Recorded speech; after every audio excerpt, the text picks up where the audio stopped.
Hi, my name's Vicky and I work for the National Paralympic Heritage Trust. I'm here today to show you an object from our collection.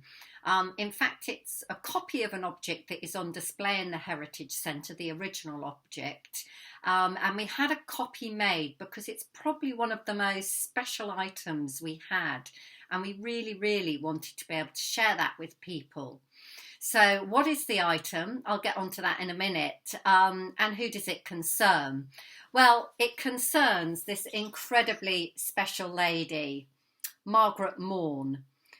This is a photograph of her at the London Paralympic opening in 2012, and she was given the honour of lighting the cauldron, so the last person to carry the torch. And she is a real legend in the world of the Paralympics.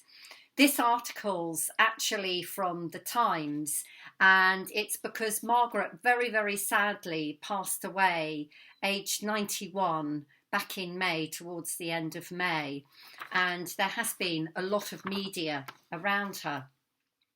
So Margaret was actually a teacher out in Malawi, and she had a car accident and was flown back to Stoke Mandeville Stadium, or came to Stoke Mandeville Hospital, not the stadium, where she was treated for a spinal injury in 1959. Of course, part of the rehabilitation there under her consultant doctor, Dr. Gutman, was to join in and participate in sport. And she joined in the Stoke Mandeville Games and was selected to go what is known as the first Paralympic Games in Rome 1960.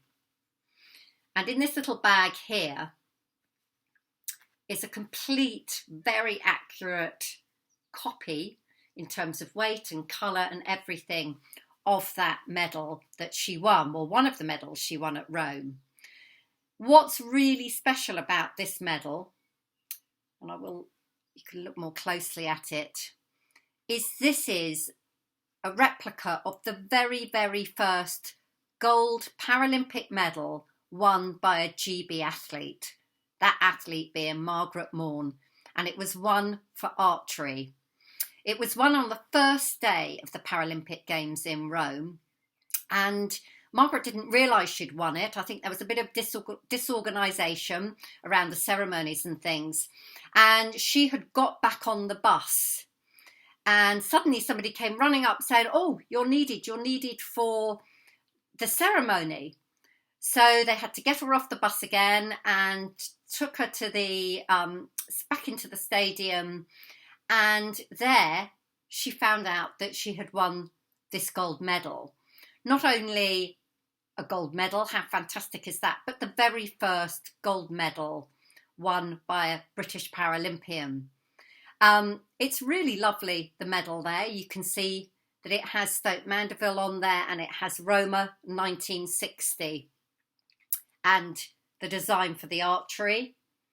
And then on the other side, it has what was the original kind of first logo for the Paralympic Games, which is a globe worldwide. And you can see this wheel going round. It looks like two wheels. It's a wheelchair wheel. And at that stage, the Paralympic Games was only for wheelchair athletes. So it's quite insignificant. And here you can see it says the International Stoke Mandeville International Games. So at that stage, they weren't actually using the word Paralympic either. Now I've got some pictures of Margaret here competing early on. Here she is competing in archery. And then a picture here much later of her holding her two gold medals that were won in Rome. So the second gold medal, which she kind of always laughed about, was actually one for swimming with backstroke. And the reason she laughed about it is because the backstroke, she was the only competitor of her class in backstroke, therefore she won the gold for it. So she didn't share that one quite so much. And in total, she won 5 golds and a silver medal over the years. And here's another picture of her competing in the Toronto Games at bowls this time in 1976.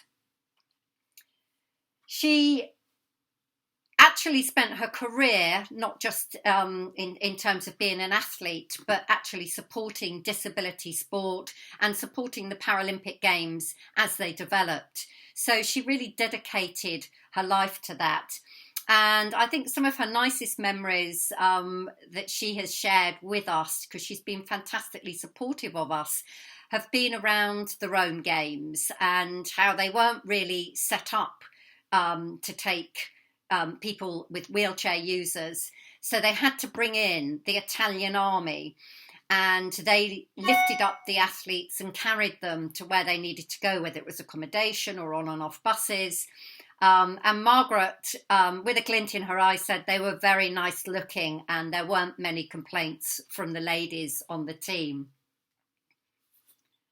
Margaret's birthday is actually the 20th of June, which is why we particularly wanted to share this with you today.